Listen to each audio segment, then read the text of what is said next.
2 Chronicles, chapter 24. Joash was 7 years old when he began to reign, and he reigned 40 years in Jerusalem.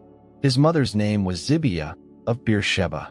Joash did that which was right in Yahweh's eyes all the days of Jehoiada the priest. Jehoiada took for him 2 wives, and he became the father of sons and daughters. After this, Joash intended to restore Yahweh's house. He gathered together the priests and the Levites, and said to them, "Go out to the cities of Judah, and gather money to repair the house of your God from all Israel from year to year. See that you expedite this matter." However, the Levites didn't do it right away. The king called for Jehoiada the chief, and said to him, "Why haven't you required of the Levites to bring in the tax of Moses the servant of Yahweh, and of the assembly of Israel, out of Judah and out of Jerusalem, for the tent of the testimony?" For the sons of Athaliah, that wicked woman, had broken up God's house, and they also gave all the dedicated things of Yahweh's house to the Baals. So the king commanded, and they made a chest, and set it outside at the gate of Yahweh's house. They made a proclamation through Judah and Jerusalem, to bring in for Yahweh the tax that Moses the servant of God laid on Israel in the wilderness. All the princes and all the people rejoiced, and brought in, and cast into the chest, until they had filled it.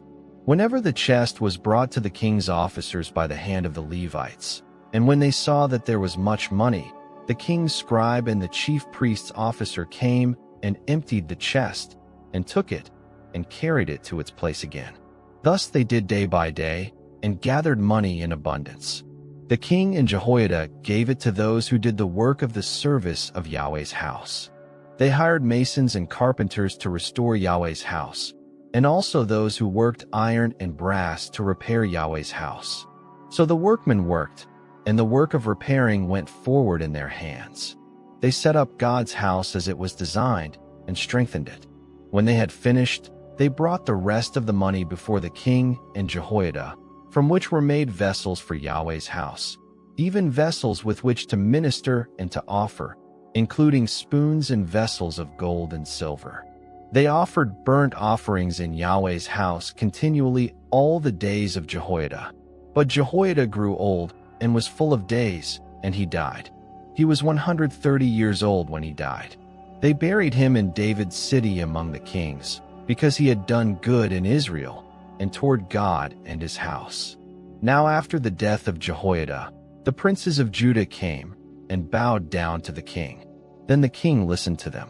They abandoned the house of Yahweh, the God of their fathers, and served the Asherah poles and the idols. So wrath came on Judah and Jerusalem for this their guiltiness. Yet he sent prophets to them, to bring them again to Yahweh, and they testified against them, but they would not listen.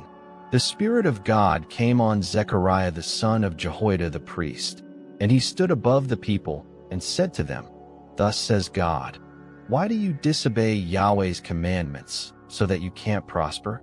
Because you have forsaken Yahweh, he has also forsaken you."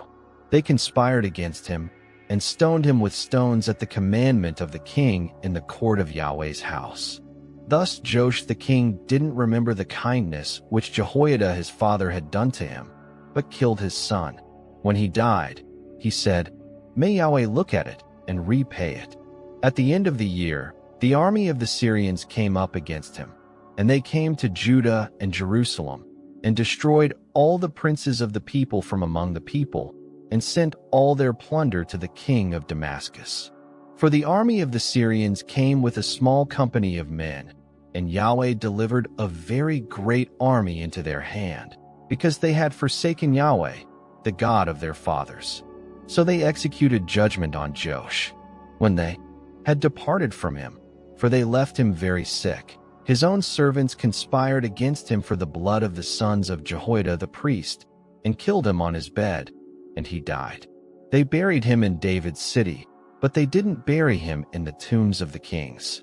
These are those who conspired against him: Zabad the son of Shimeth the Ammonitess, and Jehozabad the son of Shimrith the Moabitess. Now concerning his sons, the greatness of the burdens laid on him, and the rebuilding of God's house. Behold, They are written in the commentary of the Book of the Kings.